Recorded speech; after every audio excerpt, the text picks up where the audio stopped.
সব থেকে বেশি গরুর গোশত এই ভারতবর্ষ থেকে বিদেশে সাপ্লাই হচ্ছে।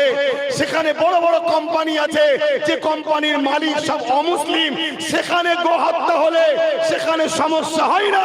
মুসলমান, তোমার ঘরে গরুর গোশত আছে কি নাই পরের কথা, তোমাকে গো হত্যার নামে গো ভক্তরা বারবার হত্যা করছে। এই ভারতে রোড বন্ধ করে গান বাজনা হয়, সেখানে সমস্যাকে আপত্তি করে না। আপনার 5 মিনিটের আজানের বিরুদ্ধে অনেক বড় বড় সেলিব্রিটিরা নানা রকম বিবৃতি দেয় না। এই যে আমাদের অধিকারকে কেড়ে নেবার যে ষড়যন্ত্র, কিন্তু বড় দুঃখের সাথে বলতে হয় আজকে বহুত মানুষ আপনারা এসেছেন, যেমন সাধুবাদ জানাচ্ছি, কিন্তু আমি ওই সকল ব্যক্তিকে বলতে চাই যারা এসেছেন কিন্তু পানিতে ভিজার ভয়ে ছায়াতে দাঁড়িয়ে আছেন। কাল যদি আপনাকে বলা হয় একটা সাইকেল রেস হবে, জিততে পারলে 1000 টাকা পুরস্কার আছে, 500 টাকা, 10,000 টাকা পুরস্কার আছে, তখন কি আপনি গা বাঁচিয়ে থাকবেন? আমি আপনাকে জাগাতে এসেছি ওয়াকফ নিয়ে, কলগৌ নিয়ে। আমার আগে উলামারা বক্তব্য দিয়েছে, আমি 10 বছর ধরে আমার কওমকে জাগাচ্ছি যে কওম জাগো, কওম জাগো, ঘুমিয়ে থেকো না। কেন আমাদের পিছনে বিরাট বড় ষড়যন্ত্র চলছে। সেই ষড়যন্ত্রের মূল কথা হলো দুটো, ভারতে ইসলাম রাখবো না, আর ভারতে মুসলমানরা যদি থাকে ইসলাম ছাড়া থাকতে হবে। আপনারা কি থাকতে রাজি আছেন ইসলাম ছাড়া? আপনাদের তো সেদিকে নিয়ে চলে গেছে, আপনাদেরকে সে জায়গায় পৌঁছে দেওয়া হয়েছে। 14 দিন 15 দিন ধরে রোড বন্ধ করে গান বাজনা হয়, সেখানে সমস্যাকে আপত্তি করে না। আপনার 5 মিনিটের আজানের বিরুদ্ধে অনেক বড় বড় সেলিব্রিটিরা নানা রকম বিবৃতি দেয় না। আপনি তো সেদিকে চলে গেছে। সব থেকে বেশি গরুর গোশত এই ভারতবর্ষ থেকে বিদেশে সাপ্লাই হচ্ছে। সেখানে বড় বড় কোম্পানি আছে, যে কোম্পানির মালিক সব অমুসলিম। সেখানে গো হত্যা হলে সেখানে সমস্যা হয় না। মুসলমান, তোমার ঘরে গরুর গোশত আছে কি নাই পরের কথা, তোমাকে গো হত্যার নামে গো ভক্তরা বারবার হত্যা করছে এই ভারতে। তুমি কি বুঝতে পারছো না?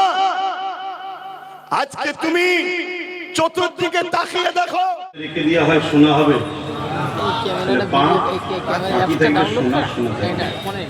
রাস্তা দিয়ে যাচ্ছে, একটা বিরাট বছর পাথর পড়ে আছে, যাতায়াতের অসুবিধা হচ্ছে, কাজের অসুবিধা হচ্ছে।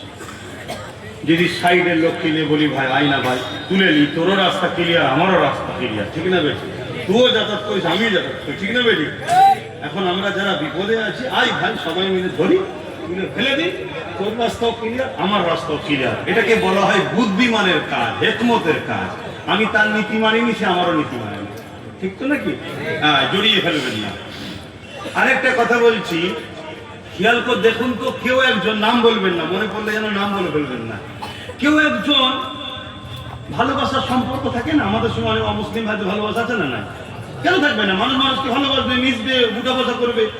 কেউ একজন কোন একটা ধর্মীয় অনুষ্ঠান চলছিল, সেখানে গিয়ে বলেছিল ভাই আজানের সামনে রোজার মাস তো, একটু বাজনা খাজনা কোনো একটু বন্ধ করবি, মনে হচ্ছে?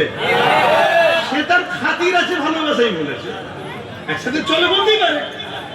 যাদেরকে বলেছে তারা কেউ দুঃখ পায়নি, নবান্ন কোম্পানি দুঃখ পেয়ে গেছে, ওই জন্যই এবারে দিল না। কত বড় কমনাল দেখছেন, তোর সাহস কি রে, এত বড় কথা বলবি? তো কথা বলবে। এবারে না দেওয়ার পিছনে একটাই কারণ, আমি জানি না তিনারা বুঝবে কি বুঝবেন, আমার জানার দরকার নেই, তবে দোয়া করি আল্লাহ বোধ শক্তি দিক, বলুন আমিন।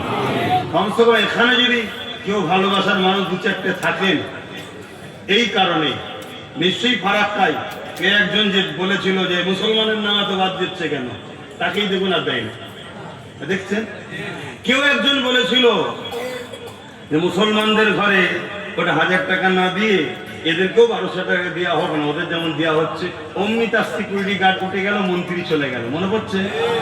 তারা কেউ আমার নয়, কিন্তু তারপরেও বুঝাতে চাইছি যে একটু কমের দরদি যে করবে তাকে ল্যাং মেরে দেবে, এর মেন্টালিটি এরকম। এ আর ওর মধ্যে কোনো পার্থক্য নেই। সে আবার একবার দেখাচ্ছি,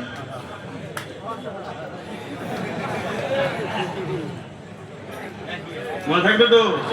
হ্যাঁ, যদি রুখতেই হয়, রুকার জন্য তো আমাদের দায়িত্বটা বেশি, কেন আমাদের বেশি ক্ষতি করবে, তাই না?